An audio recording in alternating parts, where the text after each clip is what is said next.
Gang, you already know what time it is because you clicked this video and you probably can read the title. This is a pillarless tutorial. And I'm going to go over everything. Mega tutorial. We're going to talk about regular pillarless. We're going to talk about Tama Pillarless. We're going to talk about pitfalls. And I'm going to have timestamps in the description. So check that out if you're trying to just skip to the good stuff or whatever you need. Otherwise, sit tight. Now, before we actually go into the trick, I think it's worth talking about the mechanics of when Mario is sort of attached to a bomb. So once you grab the bomb here, you aren't quite in pillarless mode. It's this re-grab right here on the slope where you let go of the bomb and immediately re-grab it.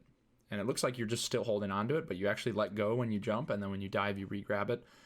And now you're in this weird state where you can be sliding, you can jump, and you can ground pound and stuff while you have the bomb. Now, what's worth noting is that if Mario's in the middle of an action, then you can move the stick. Otherwise, you don't want to move the stick. So if Mario is sliding on a slope like this, you can move the stick around. As you can see, it's not a problem. But if you move the stick at all when Mario's on flat land and not doing anything, like not in the middle of a double jump or something, like the bomb will blow up and the trick won't work and you'll be very sad. So pretty much the only time you'll see me moving the analog stick is while I'm in the middle of jumping. And yeah, that's pretty much it. So we're going to start with regular pillarless. I'm going to just let it run and then we'll talk about it.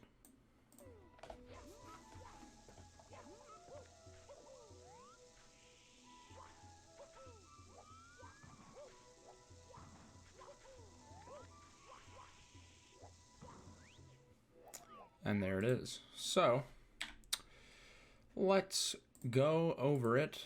I will play it back in slow speed. I would say there's about 4 main components that are necessary to get a good pillarless. So first, you want to throw the bomb with a down left angle, and you're trying to get a big, fat, juicy bomb. The biggest bomb you can get. And we're going to talk about big bomb later. But once you have the big bomb, this is when things start getting hairy. So immediately, pretty much, you want to jump. And again, I don't move the stick until I start the jump. If you move the stick before you jump, then you're going to have some problems. Of course, the glitch hasn't started yet. You'll just turn around with the bomb, but it's just really awkward. So you jump, then move the stick just enough to go over the slope. As soon as you realize you're over the slope, immediately go for the jump dive and hold down. And I actually see left and see right here to kind of reset the camera so it faces more towards the pyramid, which then allows me to hold down right notch on the slope. And the reason you do that is to sort of get your angle set for getting towards the pyramid in the best way. So it's kind of a timing thing. You can, once you get a feel for what the angle should look like, you can start your jump as soon as you need to, but obviously you need to jump a little lower on the slope, otherwise the jump will just get eaten by the slope.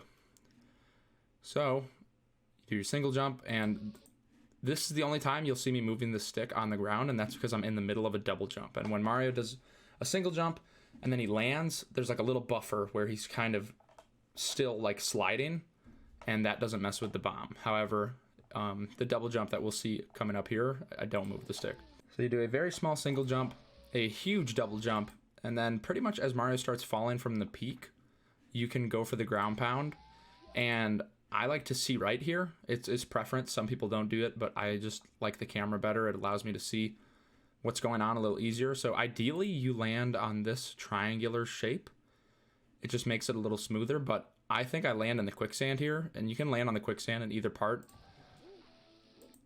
But the most important thing is that you ground pound late enough on the second ground pound to avoid this death zone. And this is why I like this camera. You can see this seam right here. So this is the moment where I don't move the stick when I double jump. It's just a very quick double tap of the A button. The first A press you want to be just before you hit the top of the slope. And then immediately after you want to hit A. And again, don't move the stick. As soon as you have the double jump, you can start moving the stick again. And again, I've gone neutral here because I'm going to do a single jump up to the pyramid. A lot of times your bomb will blow up here, and we'll talk about that later. You do the single jump. As you come up to the slope, I look at this thick black line. It's a pretty nice visual cue. If you're on this side of the pyramid, it's kind of harder to tell which one is which, but basically around the middle of this star, once Mario's booty cheeks are on this line or on the bricks below, it's a pretty good spot. Again, you'll get a feel for it. When it comes to actually getting the ground pound, the way that this game works, and I learned this recently, is that when you press A or you press any buttons on the same frame, there's a priority for which button gets inputted first. So if you press A and Z on the same frame, A gets inputted, then Z gets inputted. So that's why it's so easy to accidentally ground pound. And so you're trying to press A and Z at the same exact time here. And then if you have the good angle and good positioning, you get in the hole and you slap the nut button and you're on the run of your life. It's very exciting. So that's regular pillarless. Now let's talk about Tama Pillarless, a much harder variation of pillarless, which if you grind it enough, you can definitely be consistent, but it is pretty hard. So we'll do the regular run through and then we'll digest, consume. Okay, kind of a wonky ending there, but you get the idea. So let's run it back. Start from the very beginning. So the beginning, once again, is very similar. So the beginning is very similar. It's the exact same as regular pillarless. You just go for the big bomb. So once you get big bomb, things immediately hit the fan and it's time to get crazy. As soon as you can, go for the jump, and immediately after the jump, upright notch.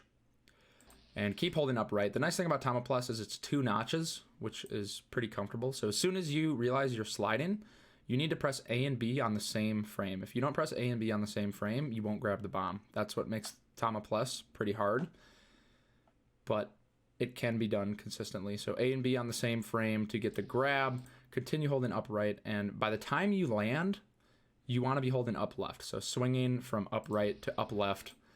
And basically this just becomes a matter of feeling for how long you hold up left before pressing A and going for the ground pound.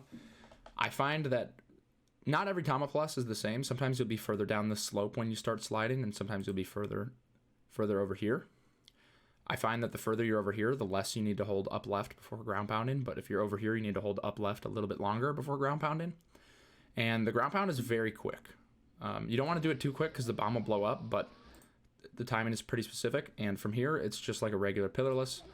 Double jump to get over the slope, and I messed up, but still got it. He's still got the sauce. So those are the 2 pillarlesses. Now we'll talk about some pitfalls. So a problem that you'll run into on both pillarlesses is actually getting big bomb. And really this is just, you got to grind it out, but I personally use a visual cue. So I look at when the bomb touches the ground. Like as soon as I see that the bomb is touching the ground, I go for the punch. Like I just look at his feet, but you'll just kind of get it on a feel. I think everyone has their own way of getting it, but don't get discouraged if you're getting a lot of medium bombs or the bomb's blowing up, because it's a pretty hard bomb grab. If the bomb's blowing up, obviously you punched too late.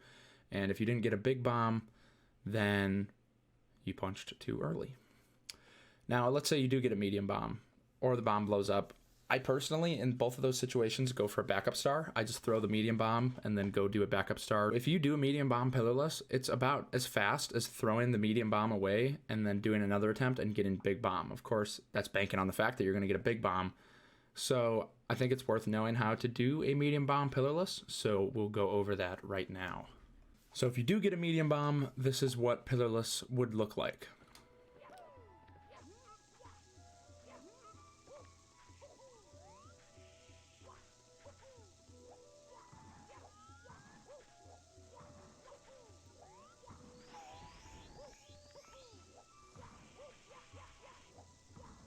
And there's that. And there's really just a couple mutations you have to make just because the medium bomb is going so slow. Once you've got the medium bomb in hand, it's the same, but once you get here, things just get a little bit more precise. Basically, you can't be so free willy with this ground pound You have to wait very long before you ground pound. Immediately do another ground pound and another ground pound. If you only do one ground pound, it won't be enough. The bomb will blow up. And you will want your angle to be more towards the quicksand than trying to go for this triangle, just because it's a little bit far. I don't think it's possible to make it with medium bomb. And the difference here is when you do the double jump, you'll do a ground pound. You can make it to the ledge without the ground pound, but it's very hard. And then obviously once you're on the pyramid, you want to slide down and do a double jump ground pound, because jumping up the pyramid with medium bomb is pretty slow. It does not work very well. And medium bomb Tama Pillarless is basically the same as regular Tama Pillarless. It's just way more specific. Like, you really can't do anything wrong.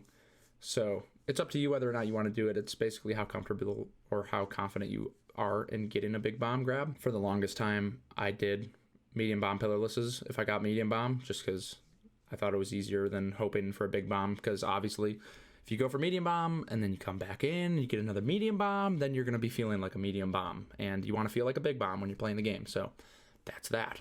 This double jump is actually fairly lenient. I believe the window for the 2 A presses is like 2 frames, maybe 3, probably 2. And the most common problem you'll have is dying on this quicksand. There's 3 things that could be going wrong. You could be jumping too early. So if you press A way too early here and you press A again, even if you pressed A 2 frames apart, if the second A press is before the slope, then it won't work. So again, you need to jump right before the slope. Another thing that can happen is that you press A way too far apart. Like, you press A one time and then you wait really long and you might not even get another A press. So yeah, either not pressing A quick enough, pressing A too early for the first jump, or you're moving the analog stick during the jump process. Again, you want to wait until the double jump is going before moving the stick. If you move the stick too early, you're going to have some problems. And last thing is problems getting into the pyramid. Again, it requires a fair amount of just grinding it out, but just notice where you are. Like, take a good notice. Oh, if I'm here, it's not going to work. If I'm here, it'll probably work. If you're overshooting the entrance and not going inside, you either have a bad angle or you're just not low enough. So I think that's pretty much it for Pillarless.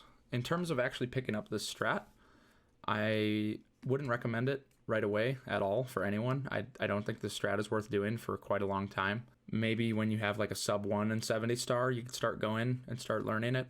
But if you want a challenge, you can try learning it. It just probably won't be worth your time. And in terms of Tama Pillarless, that's probably not worth going for a while unless you're willing to really put the time into it. It's just one of those stars that takes a lot of grinding. I probably put like 6 hours plus into Tama Pillarless and I still mess it up. So yeah, that's about it.